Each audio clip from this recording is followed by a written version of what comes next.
And welcome back, guys, to the final recap of the Sligo Chess Festival. Today was the final round number 9, and I played against Niels Willems, who was kind of the final person who was waiting for me from the top seeds of the event. And yeah, as you can read from the title, I managed to win the tournament, and managed to do so with a pretty nice game in the end of the tournament. So obviously, I'm very happy that I managed to survive the event and win the event with 7.5 out of 9, which yeah, was not an easy score to obtain. Of course, I was the clear favorite in almost all of the games, I would even say, but still to finish the event unbeaten, and I think the games were generally of a pretty good standard from my part, is something I'm quite happy with. And yeah, it's been quite some time that I actually won a tournament, because usually I don't play in tournaments where I'm one of the top seeds. But it's a nice feeling to have once again. And yeah, most importantly, I had a great time here in Ireland, and I want to use this chance to applaud the organizing team for hosting a great event and making all of the players feel at home here in Sligo. All right, so the last game, I had the white pieces, and coming into the game, I have to say I was a little bit nervous, because well, yesterday I've had a pretty good position against Adam Collins, and was, I would say, pretty close to winning that game, which would have almost guaranteed me the tournament win already. But now that I did not win yesterday, and Adam Collins is in good shape, and I thought he has great winning chances in his game. He was playing on board 2. In the end, he also managed to win his game. And if I wouldn't have won, then he might have actually finished in front of me, because his Buchholz were, his tiebreaks were better than mine coming into this round. So let's have a look at my game against Niels Willems. I started with knight f3, as in most of the games. I think in all of the games I started with knight f3. There was just one game against Rachmaninoff where I started with e4. And for today, I prepared this line with b3, which brings me actually to a topic which many people have already reached out to me and been asking, when is the repertoire with knight f3 and b3 finally coming out. I'm working on it, just for the record. It's going to come, most likely with a move order with knight f3 and b3 against basically everything. It is going to come at some point, but yeah, I want to make a good work out of it, and many of the move orders are a bit confusing. Therefore, it's going to take a little bit of time for me to finish that. But of course, I have already most of the work, and I have quite a few different ideas. If you guys want to get some material on this already, I can recommend you the course of Jan Gustafsson. He did a course on the so-called Keimer system. He does have generally a bit of different move orders. Like, for example, after knight f3, d5, he goes for e3 and c4, which is the so-called Keimer system, and then later on with b3. But quite a few lines, and also exactly the line which appeared in the game, is actually featured in that course, and overall, it's a quite interesting one. Yeah, so my opponent goes for this line with c5, and I went b3. He does go for some of the main lines here. That's why I didn't want to go for that again, because yeah, I've already had a couple of games here, and generally black is quite solid, and it's not so easy to create much there. Of course, also playable, and I've given this in my Reti course. This is what he goes for, and my recommendation here with white is a3, which is still a very playable line, and it's quite interesting. The idea of a3 is that we are sort of avoiding e5, because now b4 is possible tactically, because there are these tricks that if black takes here, there's knight takes e5, and in the end here, white is better, because white is regaining the piece. If knight c6, then white can take here and then take on b4. But of course, black has some other options, like here g6 is possible, for example. e5 is also playable, just black probably shouldn't take on b4. But anyway, I wanted to avoid all of that, and that's why I went b3. He played knight c6, bishop b2. I've already had one game here in the Austrian Bundesliga last year. It was about a year ago, where my opponent went for e6. Today, Willems went for d5, which I sort of expected because he mostly likes to go for these d5 lines. If e6, white can play in two different manners, either e3 or g3. Those are both pretty playable lines for white. Yeah, he goes for d5, which is kind of a logical approach. C takes d5, knight takes d5, and now knight c3. And yeah, black should go for e5 here. I've also prepared this here, knight takes c3, bishop takes c3, and f6. It's a very fresh position, and that's what I liked about it. White has a few different interesting ideas. Usually something like this is going to come out. And black does have some problems with his development. Also, the king cannot castle short. Black is completely fine objectively speaking, but yeah, he does need to be precise. He went for e5 though. I went e3, and now he took on c3, which is the most common move. There are not so many games here, however. Vincent Keimer is one of the players who did have most games here with the idea of d takes c3, which is the whole point of this line. If bishop takes c3 now, now black can go f6. Actually, it might actually transpose to what we've seen earlier. No, bishop c4. Yeah, actually, bishop takes c3. Bishop d6 is another possibility. This is the whole problem with this move order, because black now doesn't have to go for f6, and now black can finish development normally with short castle next. Yeah, so I took d takes c3, which is the whole idea of the line now, which looks a little bit strange, but black does have a weakness on d5. And like it happened in the game, my opponent did have some difficulties with that.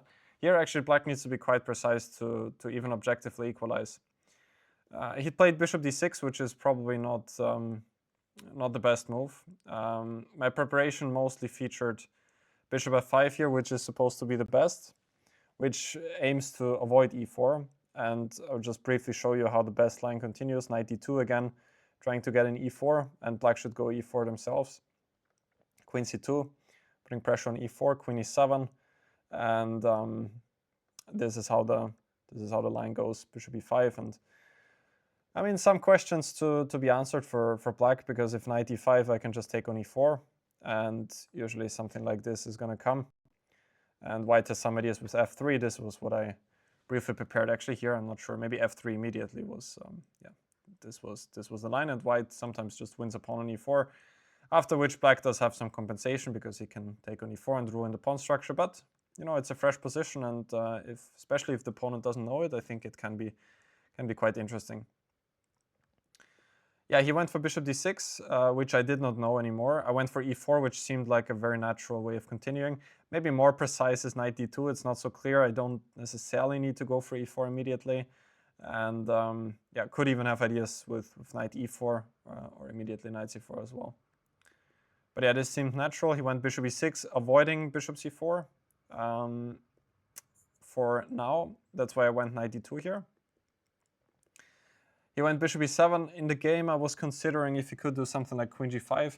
Like, if he plays slowly, what can happen is that in a position like this, he's just strategically worse, because he has the big weakness on the d5 square. Maybe knight e3 immediately going in there, or something like queen g4 or queen f3, followed by rook d1. Just the bad bishop on e7 is generally a bit dangerous for black, strategically speaking. Yeah, so he went bishop e7. As I mentioned, queen g5 could be interesting. Computer also suggests queen h4 here. The whole point of queen g5 is that I thought, like, if bishop c4 now, always g2 will be hanging. But I do have some interesting options. Like in the game, I was thinking of just including h4, and if queen g6, just h5, and then going for some knight c4 perhaps. And yeah, would have been interesting for black, and maybe a bit of a better fighting continuation, but still white is the one who is fighting for an advantage. Yeah, so he went bishop e7, I went bishop c4, and now he played bishop g5 rather quickly, which I briefly thought about when I went bishop c4, but did not really think that it's such a big problem for me. He is simplifying to an endgame, but the endgame looks quite pleasant for white.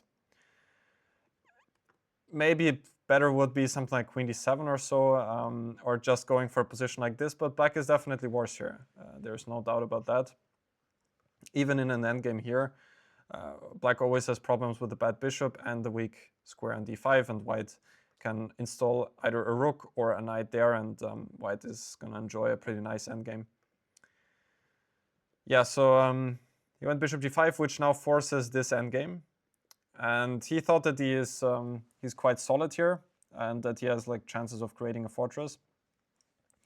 And he's not so far off from that, but he does have the big problem of the double pawns on the e-file, and it's not easy to, to get around that in the long term.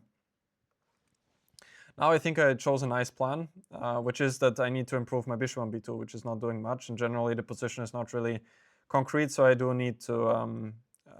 I don't need to like act quickly, just need to improve my pieces slowly. So I started with king e2 with the idea to bring the bishop via c1 to e3, where it's looking at both sides of the board. I could have also played king c2 with the same idea. I was thinking about that.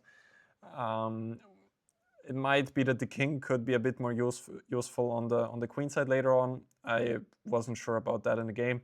Objectively speaking, it's also probably around same the evaluation.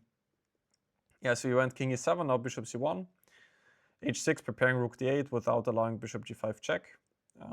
Bishop e3, b6 has to cover the pawn on c5.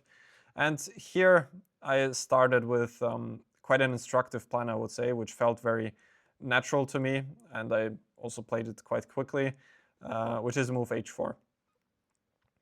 Black has, of course, a weakness on e5, but one weakness is not going to be enough to actually win the game. So I need to create like a second front to improve my position and to do something. Playing on the queen side is not really a viable option here, because like whenever I go a3, b4, first of all, there might be some knight a5.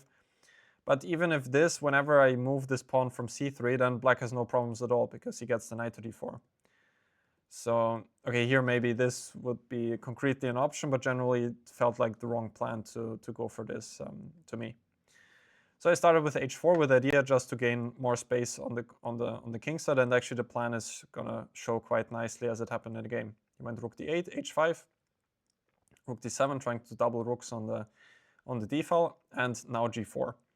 So what I want to do next is play g5, mostly in connection with rook g1, and then I have created a second weakness on g7 if he takes, and if he doesn't take, then I have a second weakness on h6, since I can take then on h6.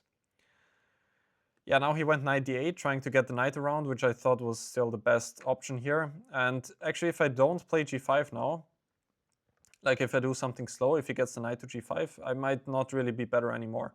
Still, definitely a bit better, but now it would not be so easy to make progress. I mean, now I could start thinking of going a4, a5, since the knight is not on c6 anymore, but it felt to me like I should immediately play g5. Yeah, he took one thing I was curious about in the game. If he goes knight f7, I thought it was interesting both to take and actually even go g6 here. In the game, I wasn't quite sure yet which I would choose, but it seems like g6 is even objectively a very good move. It looks now this whole play on the king side was without any purpose. But the thing is that black will have these sort of weak pawns on the dark squares in the long run. And whenever this pawn on g7 falls, then the game is just immediately over. And moreover, I have the idea of trying to get the bishop to h4. I saw that as well in the game. And then black is going to have a very hard time to keep control over the d-file. So that was another instructive moment.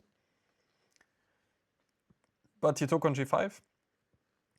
I took back, king e8. And now I played the rook ag1. My opponent also told me that it would have been interesting to take on d8 actually here, which might also give white even a winning advantage, because the rook endgame could be quite tricky for black to handle. Because the pawn on e5 will most likely drop by force, for example, something like this. And next, I'm like, if rook h7, for example, I'm going to do this, and now rook g5, and he cannot keep the pawn on e5.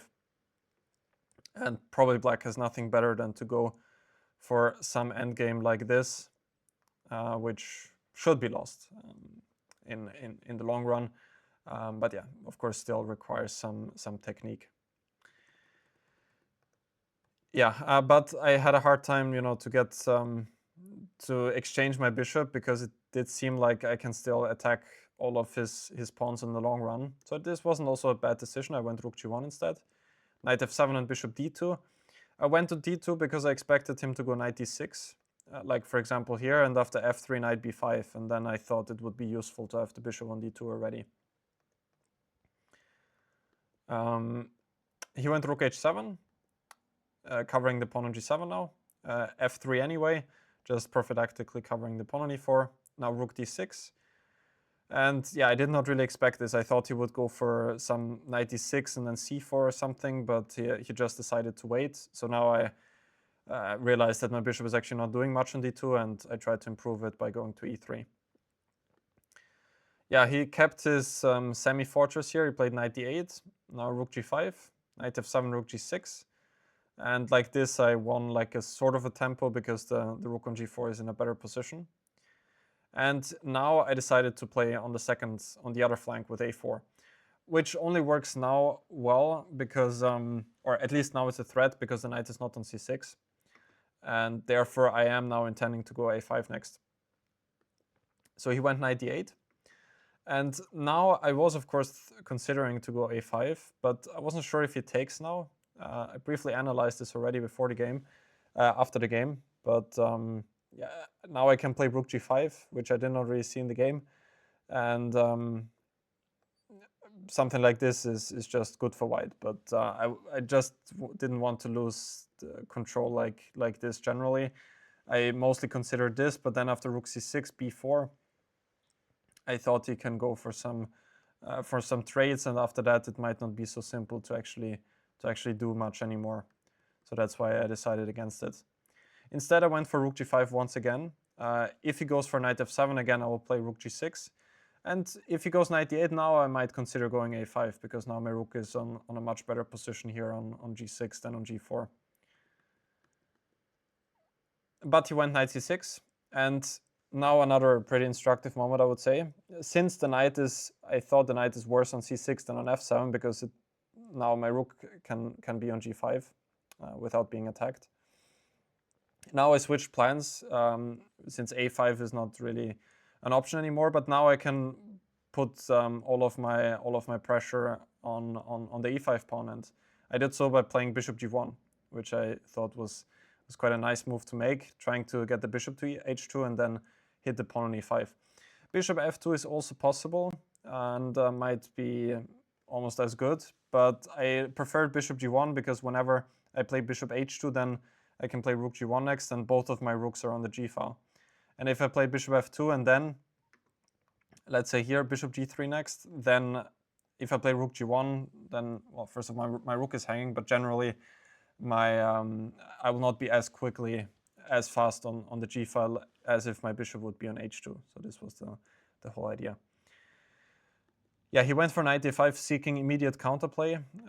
If you play slowly, like I was considering some king f7, bishop h2, king f6.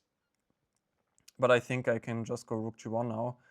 And my plan is to go rook g6 check and then put the other rook on g5, and then I can take on e5. Like I thought in the game that this was probably best, but I can go rook g6 check, king f7, rook g8, rook g5, rook h8, and now bishop takes e5. This is what I considered in the game. And I'm just in time here. Now g7 is hanging, and if he takes, in the end I can take on e6. And I wasn't sure with which rook, but I felt like this generally should be winning for me. Yeah, but he went knight e5, looking for counterplay. And now bishop h2, an important move. I want to take on e5 with the bishop, not with the rook, because the bishop on e5 will be in a fantastic position, hitting the rook with tempo and also eyeing the pawn on g7. He gave a check on d2. Now king e3, g7 is hanging, so he went back to d7. He included the check for one specific reason, which we will see in a second, because he had knight a5, knight c4 ideas with check. Now rook g6, hitting the pawn on e6. And after the game, he told me he was a bit annoyed that he went king f7 instead. Knight a5 was definitely a better chance, but it should also be losing, but the line is still quite instructive now. I can take on e6, and I should. King f7, and now rook g6. And black can try this, knight c4 check, take on e5. And now rook takes h5, which comes with a check. Otherwise, this would never work, because I would have a desperado with rook takes g7. But now, since it is a check, I need to take back. King takes g6, and now white should generally be winning here, even with a slow move like this. And if rook d3, king e6, but now black can maybe try to fight on with king f7. Still, white has great winning chances because he's so active. But a very nice move here, and by far the cleanest win is the move king e6, which we've analyzed after the game. Now black cannot go to the pawn endgame because the e-pawn will just decide the game. And otherwise, if black goes for something like rook d3, now white can play rook h3, and the king is going to be cut off because there's no king f7. And even though black is now a pawn up, he's completely lost because the e-pawn will just decide the game. Yeah, e5, and the king will move, and the king is completely cut off on the h file. So that was a nice line which I wanted to show you. He went king f7 though, and now rook g1. G7 is under pressure, so we went king f8.